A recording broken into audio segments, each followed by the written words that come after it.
Hello everybody, and welcome back to yet another episode of Sunday Chats. This is the first one in 2 weeks, 2 Sundays, because as I'm sure some of you may have noticed, I failed to release a Sunday Chats video last Sunday. I don't know why, for some reason it made sense to point to my left for last, which is actually your right, but who cares. I apologise that I was not able to do one last week. I was ill. I had recently come back from my grandparents. I was still a bit under the weather, and I was very tired. I had a lot of homework to do. Everything just sort of piled up and piled up and piled up. It's not something I'm going to make a habit of, but let's be frank, as of, well, today, I'm entering year 13, so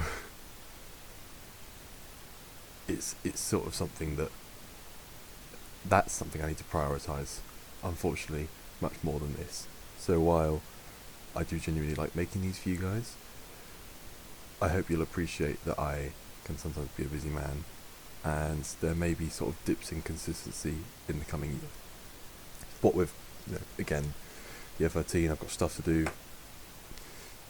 I mean, this is one of the more sort of laid-back, leisurely things that I do in my time anyway, but yeah. That being said, it's good to be back. It's good to be recording the first one of these, actually in a very long while, because the last time I recorded one was at least 2 weeks ago, because I pre-recorded for one. That must have been like 3 weeks ago. Anyway, yeah, it's been a while. I'm back, and I am taking on a topic that I think a fair few people will agree with me on this, probably for different reasons to me. However, I think that potentially some of you may be surprised by what I'm to say. But today, I'm going to speak about why I have very little faith in or respect for the UK Reform Party. Now, I am quite aware that my room decor may lead one to believe that I would sympathise with the messages of such a group. I appreciate that from what I've displayed, that doesn't seem like something completely strange, It's oh wow, the guy with the Union Jack on his wall supports reform, who would have thought? But actually no. No, I really don't. And I'd like to talk about that a little bit today. This is going to be a very unstructured one. I know I've done a couple of very researched ones as of late, but this isn't going to be one of those, because I've just come back from the first day of school. I've whacked my camera on. I just want to speak for a few minutes to have something for this Sunday, and then tomorrow, well, I'll talk more about my plans at the end, but yeah, not a very researched one. But if you'll allow me to take a quick pause for a drink, I'm just going to jump straight into it. Okay, I think there's a few things that need to sort of get out of the way. I generally consider myself a member of the sort of political right wing. Again, shocker. Although, mind you, I don't think that there's anything about the Union Jack that means it inherently has to be a right wing thing. I think that the idea that sort of patriotism should be attached to sort of one side or other of the political spectrum is in of itself heavily flawed, but the fact of the matter is you do generally see the more patriotic people on the right, which is sort of why I've made that remark. But to be more specific, I have been increasingly so. Sorry, I'm just fiddling with something and I've dropped it like a muppet. I have become increasingly so, but never considered myself strongly very sort of right wing regarding the economy. And what I mean by that is, I personally am not a supporter of the sort of cut all government spending, cut all the taxes, sod it, let people fight for themselves. So I'm not coming at it from that angle. That is something that I believe reform does tend to support, but it is not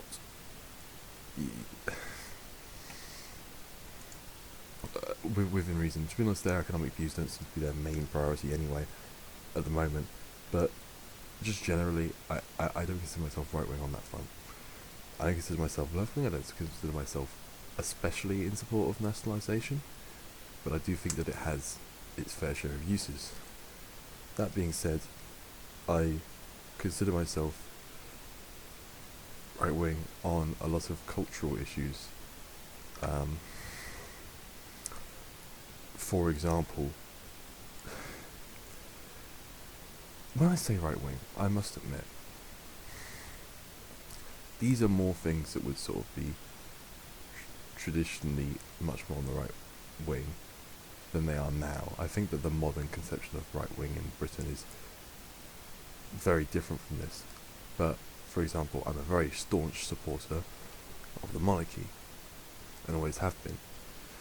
I am, especially since converting to Christianity, in fact, pretty much only since converting to Christianity, truth be told, a very strong supporter of as little government interference in church life and church doctrine as possible, because I think that whether true or false, the government does sort of try and pressure the Church of England every now and then into taking certain stances, and I think that such things are quite frankly shameful. I am in theory, and I know this makes me sound like a reformer, I'm not. I'm in theory Eurosceptic,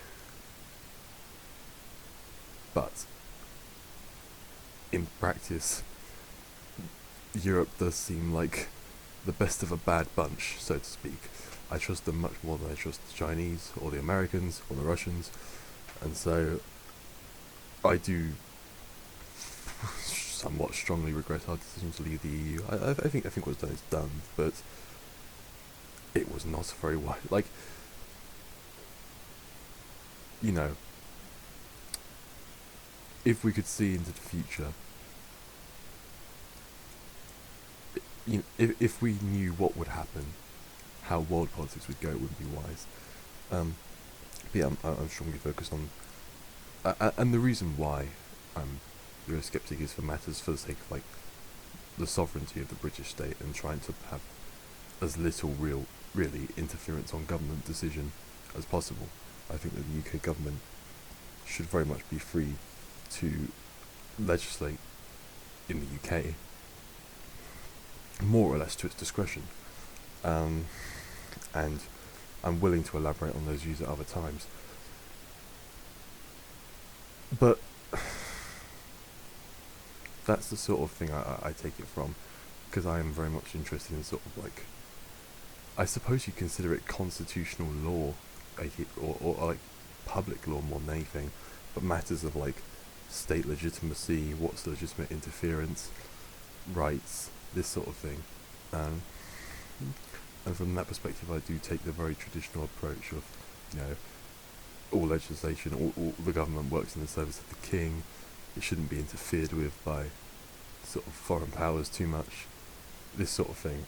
I must admit, it probably does sound like a very sort of traditional outlook, and I must admit it quite possibly is. But, I mean, to be fair, a lack of church interference has never really been tradition in this country. I mean, even Elizabeth I's religious reforms show that. But I suppose that's the one point where I sort of divert from the tradition of the British state. And I made other videos about how I think that the House of Lords and an unelected chamber is quite a beneficial thing. So, pardon me, that's more or less that is probably my most seriously held views, my most importantly held views. And I understand a lot of that probably does make it sound like I'm would be the sort of person to support reform. I mean, not that I think that this in of itself would be a good idea, but they've pledged that they want to leave the European Court of Human Rights. And someone that's just said, you know, that the British government should more or less be free to legislate over Britain at its own discretion, without the influence of foreign powers, in theory at least, provided an adequate replacement is created, which I don't trust anyone to do currently. That doesn't seem like, given the views I've just expressed, from my perspective, a bad idea, if you know what I mean. I hope you'll understand what I mean when I'm putting those caveats in. I'm not actively saying, yes, we should leave right now. But, like, it does fit in with the ideal of having the state sort of as unaffected as possible, ideally. That being said,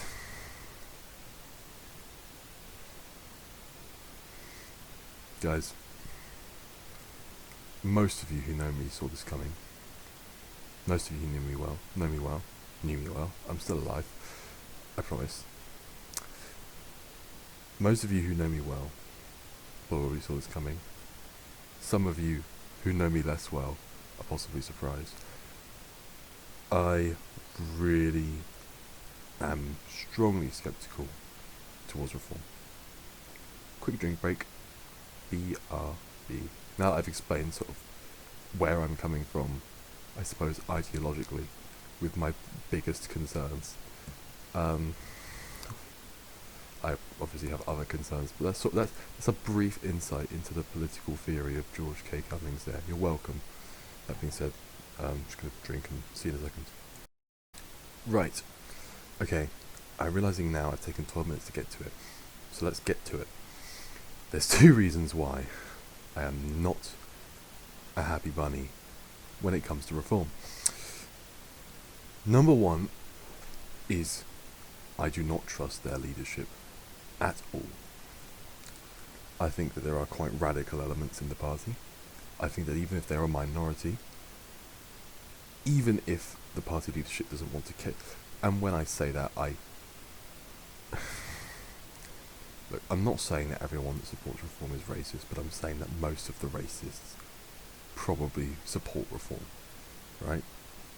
I'm sure there are good people that support reform, even if I would advise them to look more into what they're supporting. I would argue that they're quite misled, but I'm sure that there are good-hearted people that support reform. However, I think that there is a sizable majority that is quite frankly rather bitter at the world and is turning that bitterness into one or more forms of bigotry, whether that be racism or homophobia or the likes. And I do not trust the party leadership, A, to really want to control that, because it seems that they get a lot of their support through being provocative, or B, to want to control it if they could, because I don't think that the leadership in reform is very strong. I think that Nigel Farage definitely, for a lot of people, is considered a charismatic fellow. I don't see it myself, but he is seen that way, but it doesn't make him a strong party leader. That is very much a different matter, as it were. They can be strongly related, but they are not the same. And I do not trust their administrative ability. I mean, I was reading an article in preparation for this by the BBC on the 7th of June, where they are basically, and this is just because I'm searching for any articles, a couple of articles I could read about Reform UK, just to get a bit more of an understanding, a final last minute touches before I switch this on and get going. But it seems that they are having serious trouble whenever they whenever they take control of like local councils. They are having serious trouble to run because they are refusing to cooperate with other parties, and they are having to run in minority positions. which is ironic given their views on minorities. Um, but they are having to run pretty much minority councils. So I think that they're going to struggle from that perspective quite often, because I think that they can be quite stubborn, which is not something that is beneficial for small parties in electoral politics. And I also think,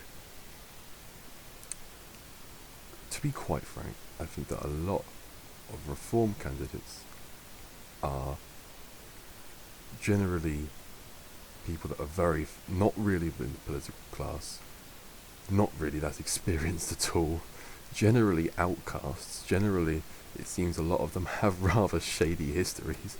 And so again, while I'm sure that there are some good ones who have chosen to support such a party for whatever reason, Lord knows, and yeah, well, that's a different matter entirely. I don't trust them to run this country. I genuinely don't. I think that the day we wake up and there is a majority reform government will be a shambles, because I don't trust them to actually effectively run the nation.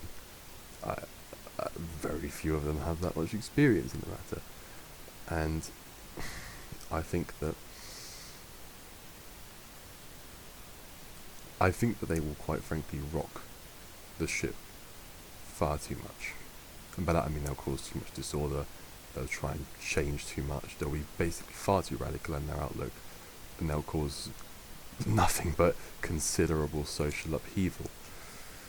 Now, the other thing that I'm quite annoyed, actually I'm going to take another drink break because I'm fully entitled to, so sod you. Right, okay, I'm back. Move the camera a bit because I felt like it. Sue me. Okay, the other thing that I find quite annoying about reform is that, as far as I'm concerned, they are one of the main reasons, whether you see this as a good thing or not. I think most people will probably now see this as not a very good thing. They are, I would strongly suggest, one of the main reasons why Labour won the election. I understand that the Conservatives had a very long run in government, and a very turbulent run in government, and I understand that towards the end there was a great interest to get them out. And I understand that Labour quite possibly could have won the election, very likely probably would have won the election anyway. However, I possibly misspoke. I'm pretty sure I just said that they're the reason that Labour won the election. I think that that's probably false. I think that 14 years of, as everyone says, 14 years of Tory rule, I think it's very difficult to stay in power for much longer than 14 years. Eventually the public grows tired of you, whether rightly or wrongly. And I think you would need to pick up a history book to find that out for yourself. But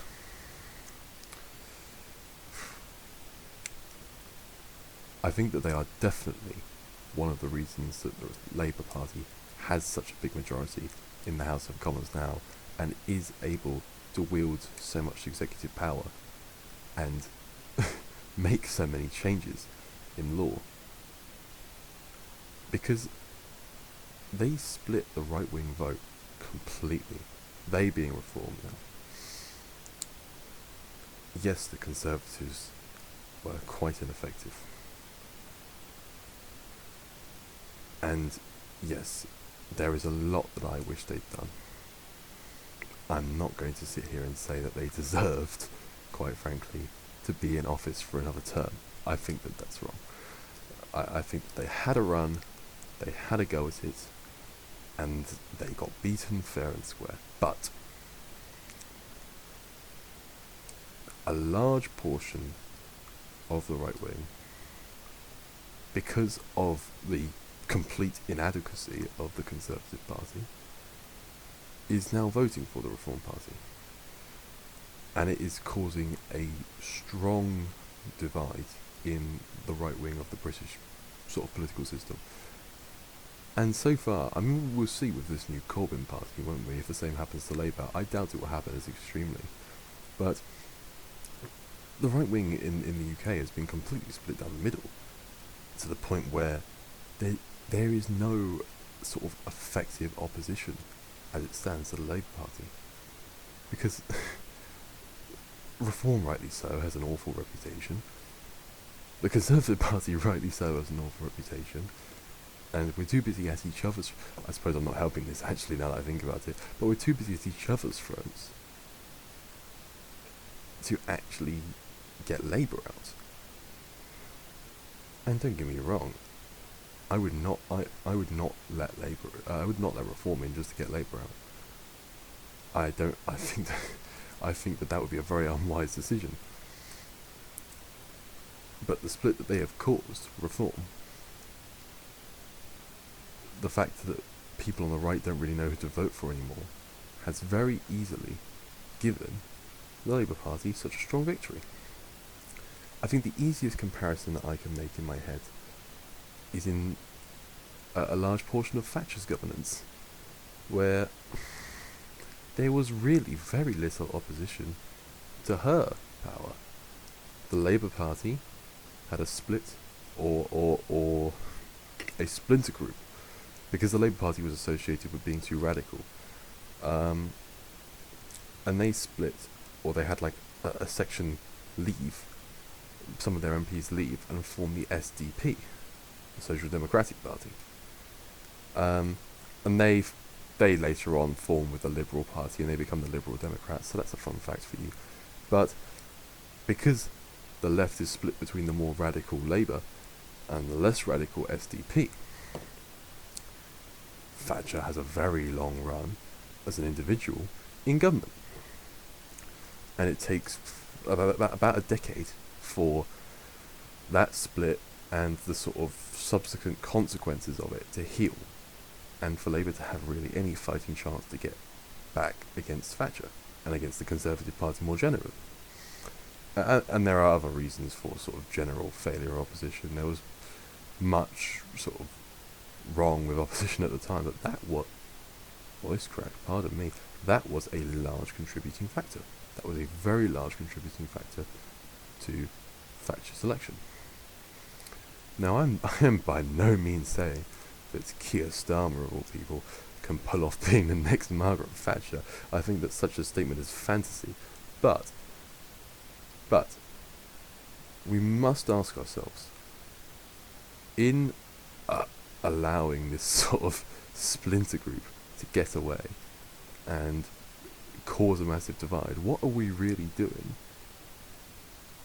other than just giving them the win? And we can see already how it's going. We can see already the multiple issues with Keir Starmer's rule. We can see the multiple issues with Labour rule. I will happily talk about my absolute disdain for the party and the current government as it stands. I mean, don't get me wrong, this government's better than no government. I strongly believe that pretty much any government, bar perhaps the worst of the worst, is better than no government. But they've ruined any chance they've been reformed. They've ruined any chance of getting Labour out. They truly have. Because everyone on the right is just frankly lost. We don't have a good option. And yes, we wouldn't have a good option anyway, because the Conservatives are naff. But at least, Labour would get in for 8 years or so, and then people would grow sick of them, and then switch back, as happens all the time, undoubtedly, and it has been the status quo, minus some incidents like the SDP, for decades. That has been the status quo. No, for centuries. We've always pretty much, not always, but we've, for a very, very long time now, been a confident, mostly quasi two-party system. And I fear that this Reform and Conservatives splitting isn't going to make it a three-party system. It's going to make it a one-party system, because there's going to be one party that's actually relevant, and that will be the Labour Party. And I think the day that comes is a very sad day. That being said, I've managed to stretch this crap out to 25 minutes. I hope you've enjoyed. I hope you're happy I'm back. I'm barely happy I'm back. No, okay, I'm kidding. Look, I should probably elaborate on what the plan is. I'm going to probably try and record another video tomorrow to release 2 on the upcoming Sunday, because I'm recording this on Thursday the 4th.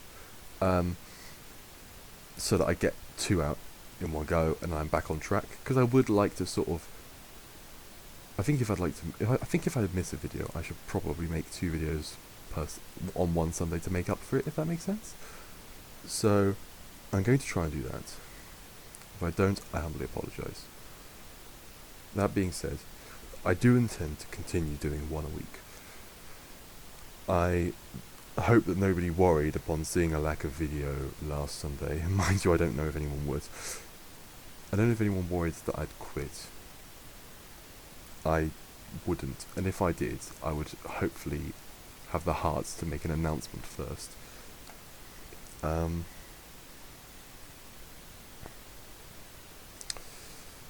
But yes, we're going strong.